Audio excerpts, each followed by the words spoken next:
আমাদের এখানে নির্বাচিত বিচারের একটা ব্যবস্থা ছিল।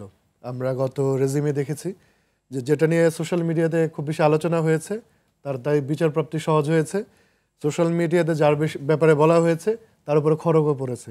এটা সিলসিলা আছে।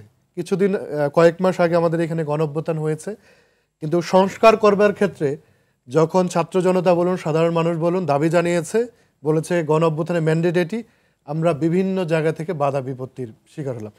এখন আমাদের যে সর্বাংশে যে আলোচনা, এগুলো ফ্যাক্ট বেস, যে খুব সেলিব্রিটি যিনি তার ব্যাপারে অনেক বেশি আলোচনা হচ্ছে, যে ঘটনার অনেক আলোচিত মামলার ব্যাপার। তো যেই মামলা আলোচিত না, সেই মামলার কি সুরাহা করতে হবে না? দেখেন ফ্যাসিজমের কন্টেন্টগুলো কীভাবে বিচারের মধ্যে ঢুকেছে। আমাদের দেশে বিচার বলতে কনসেপ্ট কি, মামলা জিততে হবে, মামলায় তাকে মানে 14 শিকার ভিতরে ঢুকাই দিতে হবে, তাকে দেখে নিতে হবে। কিন্তু বিচার তো হওয়া উচিত ছিল ন্যায় বিচারের আইডিয়ার উপর বেস করে, যে বিচার হলে আমি গেলাম, একটা মামলা রুজু করা হলো, সেক্ষেত্রে যার যতটুকু বিচার প্রাপ্তি সেটা যাতে নিশ্চিত হয়, এই আইডিয়াটা আমাদের এখানে নাই। এটা কিন্তু সর্বাংশে আপনি দেখুন, প্রসিকিউশনের পক্ষ থেকে বলুন, পুলিশ বলুন, এমনকি জুডিশিয়ারি তো ব্যাপক ধরনের করাপশন হয়েছে। এবং রেজিমকে টেকানোর ক্ষেত্রে আমি মনে করি যে অংশকে বলা হয় না, কিন্তু সবচেয়ে বড় গুন্ডামি করেছে সেটা হচ্ছে লোয়ার জুডিশিয়ারি এবং হায়ার জুডিশিয়ারি। আপনি সংশোধনী বলুন, যেটা তত্ত্বাবধায়ক ব্যবস্থা বাতিল করা সহ, এই যে আইন কমিশনের যে খায়রুল সাহেব ছিলেন, তাকে তো আমরা কোনো বিচারের মুখোমুখি করতে পারলাম না। 626 জন যারা একদম কৃতী, একদম চ্যাম্পিয়ন অপরাধী, যারা গণহত্যা অংশ নিয়েছেন, তারা আজকে কোথায়? তাদের তো গ্রেফতার করা হইল না। এবং যারা এই পুরো ব্যবস্থাটিকে সিস্টেমেটিক্যালি একটা ফ্যাসিজমের দিকে নিয়ে গিয়েছেন, যেটা আমরা মানে মানবাধিকার বিষয়ক যে কমিশন, যেটা আমরা জাতিসংঘের তরফ থেকে তদন্ত দেখেছি, এগুলোর ব্যাপারে আলাপ নেই। আমাদের কিছু আলাপ হচ্ছে খুচরা আলাপ। আমি মোটা থেকে এটাই বলছি যে এই গণহত্যার বিচারটি সর্বোচ্চ বিষয়টি হচ্ছে যে আলী নাসের খান, যে আমরা আলোচনা করছি যে সাধারণ মানুষকে অর্থাৎ ঘটনা কিন্তু ঘটেছে, হত্যাকাণ্ড ঘটেছে, এগুলো আমরা অস্বীকার করছি না, কেউ অস্বীকার করছে না, কিন্তু একে কেন্দ্র করে সাধারণ মানুষকে যে মামলার জোয়াল তাদের কাঁধে চুলে দেওয়া হয়েছে, তাদের যে জনভোগান্তি, এই বিষয়গুলো নিয়ে দেখুন, আমি খুব সুস্পষ্টভাবে যদি বলতে চাই, দেখেন স্বাধীন তদন্ত কমিশন দরকার। পুলিশ প্রতিনিয়ত ফেল করছে। আমাদের যে আইনগুলো রয়েছে সংশ্লিষ্ট, সেক্ষেত্রে আমরা পিবিআই বলুন, সাধারণ পুলিশ বলুন, বা বিশেষ তদন্তকারী যে সংস্থাগুলো রয়েছে, পারছে না। তো সেই ক্ষেত্রে আমাদের শুরু থেকে দাবি ছিল যে নিরপেক্ষভাবে তদন্ত করার জন্য স্বাধীন তদন্ত কমিশন। পাশাপাশি দেখুন, আমাদের প্রসিকিউশনে বড় একটা দুর্বলতা রয়েছে। আমরা দেখতে পাই দলীয় যারা নেতাকর্মী, বিশেষ করে আইনজীবীদের মধ্যে যারা দলীয় স্লোগান দেয়, তাদের নিয়োগ করা হয়। সেখানে আমরা একটা অ্যাটর্নি সার্ভিসেস অ্যাক্টের কথা বলেছি। যোগ্যতার ভিত্তিতে যদি সেখানে আমরা পিপি, এপিপি নিয়োগ দিতে পারতাম, এটা অনেকটা কমে আসতো। তারপরে এই পুলিশিংয়ে বড় ধরনের সংস্কার প্রয়োজন। দেখুন, পুলিশকে যদি এক্সক্লুসিভলি একটা ট্রেনিংয়ের মধ্যে নেওয়া হয়, আমরা যে আলোচনাটা করেছি, মামলা যখন থানাতে রুজু করার জন্য যাওয়া হয়, পুলিশ কিন্তু ঘটনার পরম্পরা বুঝতে পারেন, place of occurrence, time of occurrence, কী মিডিয়ামেটি হয়েছে, তখন কিন্তু স্পেসিফিক একটা মামলা হয়। সেখান থেকে কিন্তু জনভোগান্তি অনেকটা কমে যায়।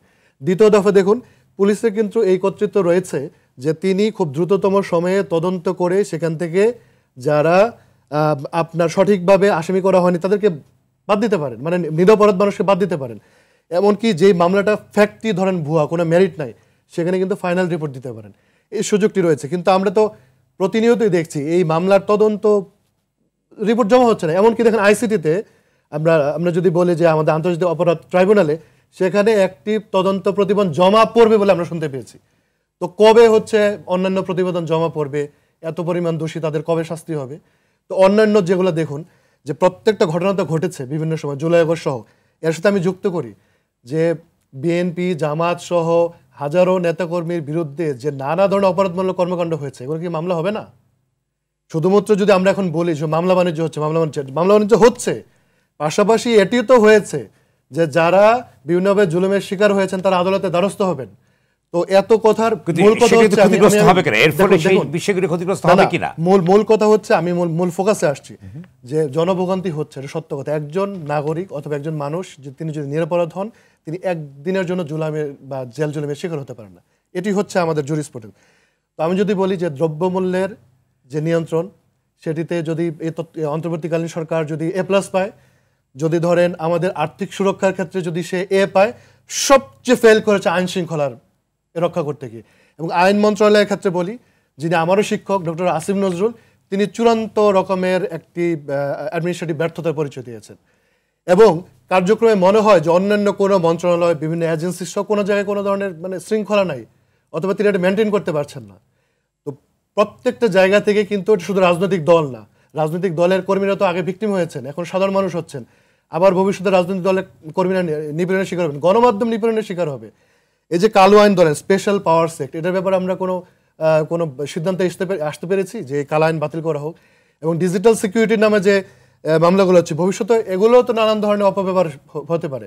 তো মোদ্দা কথা বলছি যে আইন মন্ত্রণালয়ের যে ধরনের ভূমিকা থাকার কথা ছিল সে ধরনের আমরা ভূমিকা দেখতে পাই না। পাশাপাশি স্বরাষ্ট্র মন্ত্রণালয়ের কথা বলবো, দুইটা, একটা তো এক্সিকিউট করে, একটা তো ল মেকিং এর সাথে জড়িত।